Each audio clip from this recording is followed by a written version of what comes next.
Isang mapagpala at magandang umaga po sa inyong lahat. Good morning! Tayo po'y natitipon sa pagdiriwang ng misang ito para sa ika-6 na linggo sa Pasko ng pagkabuhay ng ating Panginoong Hesukristo. Patuloy pa rin po nating pinagninilayan ang mga biyaya ng Pasko ng muling pagkabuhay. Sa atin pong Ebanghelyo ngayon, patuloy nating pinagninilayan ang mga bahagi ng Ebanghelyo ni San Juan na tinatawag na farewell discourse. Kaya nga, mula sa salitang farewell, pamamaalam, kung mapapansin natin ang tono ng ating Panginoon, tila baga nagbibigay na siya ng kanyang mga last-minute instructions o pamamaalam sa kanyang mga alagad. Kaya nga, binabasa natin ito dahil sa susunod na linggo, ipagdiriwang na natin ang dakilang kapistahan ng pag-akyat sa langit ng ating Panginoon. Sabi ni Jesus, "Kayo'y kaibigan ko kung tinutupad ninyo ang aking mga utos. Hindi ko na kayo itinuturing na alipin, sapagkat ang alipin ay hindi alam ang ginagawa ng Panginoon." At tunay nga, sa panahon ng ating Panginoon, malayo ang ugnayan ng alipin at Panginoon. Masyadong malawak yung kanilang pagkakaiba. Ang Panginoon hindi nakikisama sa kanyang mga alipin dahil ang tingin sa alipin ay mababa at hindi kapansin-pansin. Pero hindi ganyan ang ginawa ng ating Panginoon. Si Jesus, sinamahan niya ang kanyang mga alagad. Si Jesus, nakisalo siya sa kanyang mga alagad. At kahit pa siya'y tinalikuran nung panahon na si Jesus ay nagpakasakit at ipinako sa krus, tinanggap pa rin ni Jesus ang kanyang mga alagad. Sabi nga, "Inaari ko kayong kaibigan." At para maging kaibigan ni Jesus, kailangang tuparin at pakinggan ang kanyang utos. At ano nga ba ang ipinag-uutos ng ating Panginoon? Ang utos niya sa atin, ang atas niya sa atin, magmahalan kayo gaya ng pag-ibig ko sa inyo. Si Jesus, tunay na mabuting kaibigan dahil inakay niya ang kanyang mga alagad at patuloy niya pa tayong inaakay patungo sa Ama na siyang bukal ng kabutihan at pag-ibig.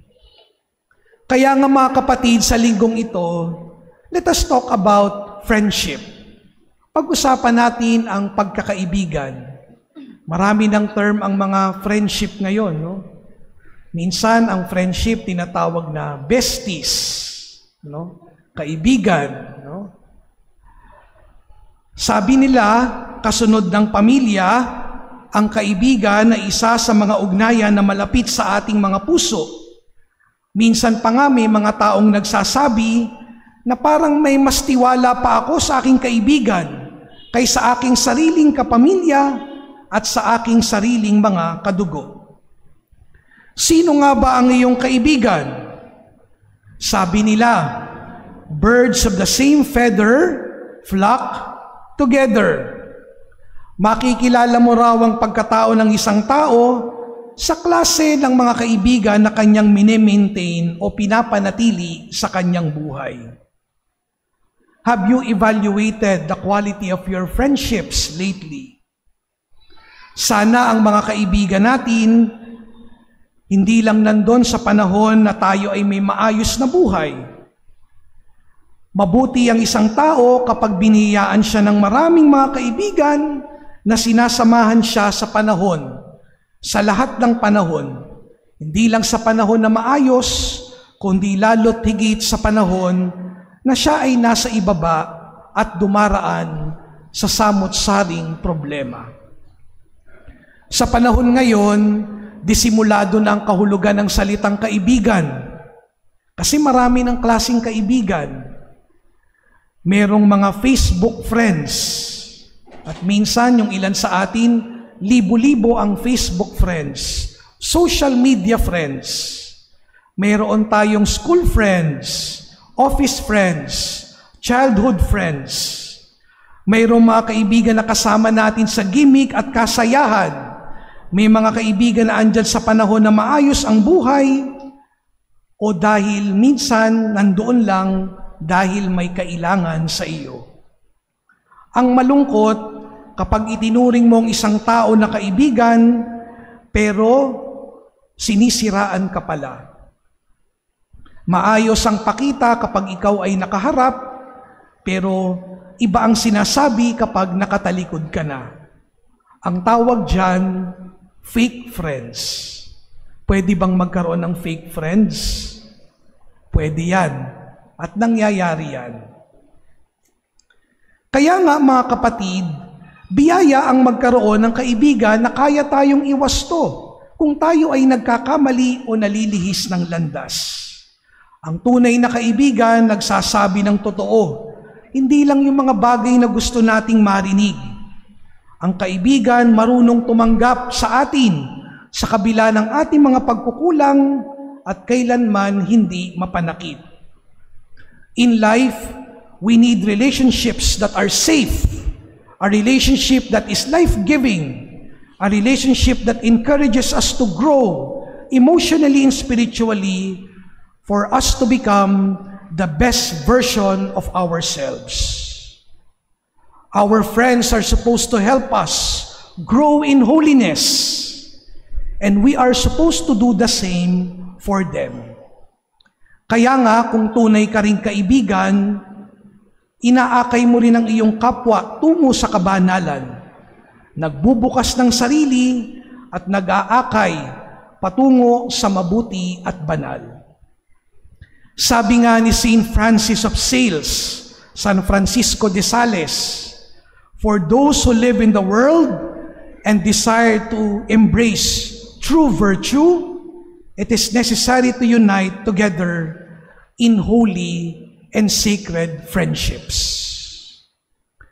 Pwede ba tayong magkaroon ng holy and sacred friendships? Depende po yan sa mga taong pinapanatili natin sa ating mga buhay. Be grateful for the gift of friends, especially those holy and sacred friendships. O baka naman, mas marami na tayong nakakaaway kaysa sa mga nagiging mga kaibigan. Naalala ko yung kwento ng isang misis. Itong misis na ito, matagal na silang nagsasama ng kanyang mister. Pero sa hindi inaasahang pagkakataon, nadisgrasya ang kanyang mister sa trabaho. Dahilan para ito ay mabalda at hindi na makabalik sa kanyang trabaho. Hindi na nakakalakad. In other words, alagain na. Sabi niya, may panahon na napapatanong ako sa Diyos, bakit kaya ibinigay niya sa akin ang hirap na ito? Ang hirap para sa kanya na itaguyod ang kanyang pamilya and at the same time, nag-aalaga pa ng isang mister na may sakit. Kaya nga sa panahon na siya ay nahihirapan at nawawala ng loob, wala siyang recourse kung hindi ang magdasal. Hanapin ang lakas mula sa panalangin. Minsan sa kanyang panalangin o siya ay down na down at talaga namang lungkot na lungkot at ipine-express niya lang yung kanyang hirap sa harapan ng Panginoon, biglang bumalik sa kanyang alaala ang masaya nilang alaala ng kanyang mister nung hindi pa nagkakasakit ang kanyang mister. Dito napagtanto niya na ibinabalik sa kanya ng Diyos ang alaala ng kanilang pagkakaibigan. Oo nga pala, bago niya makalimutan, naging magkaibigan nga pala silang mag-asawa bago pa sila naging mag-asawa. Paglabas niya ng panalangin, nagpapasalamat siya sa Diyos kasi binigyan siya ng panibagong lakas at panibagong sigla. Kung tutuusin, wala namang nagbago sa paligid niya. Baldado pa rin ang kanyang mister, alagain pa rin at hindi na makakabalik kailanman sa trabaho. Pero naging mas magaan ang lahat dahil pinupuno pala siya ng Diyos ng alaala ng mga pagkakaibigan. Mga kapatid, gano'n naman yata ang kwento ng mga mag-asawa, lalong-lalo na yung matagal nang nagsasama. In the end, we will be sustained by our friendships. Ano man ang hirap na pinagdaraanan, ang pagkakaibigan ang magpapanatili sa atin. Mga magulang, ang aking hiling para sa inyo, sana maging kaibigan din ninyo ang inyong mga anak. Mga anak, sana maging kaibigan ninyo ang inyong mga magulang. Nakakatuwa na makakita ng magulang na parang halos katropa na niya at kaibigan na niya ang kanyang mga anak dahil bukas silang nag-uusap sa isa't isa. Sana makakuha tayo ng maraming alaala ng pagkakaibigan. At yan ang dalangin ko sa bawat isa sa atin. Ang magkaroon nawa tayo ng maraming kaibigan, alaala ng mga mabubuting tao na nagpapalakas ng ating loob at magpapanatili sa atin sa pag-ibig ni Kristo. Sa huli, sana magkaroon tayo ng maraming mga alaala, good memories, kwento ni Jesus na ating kaibigan at kapanalig. Let us be united with Jesus in holy and sacred friendships. Amen.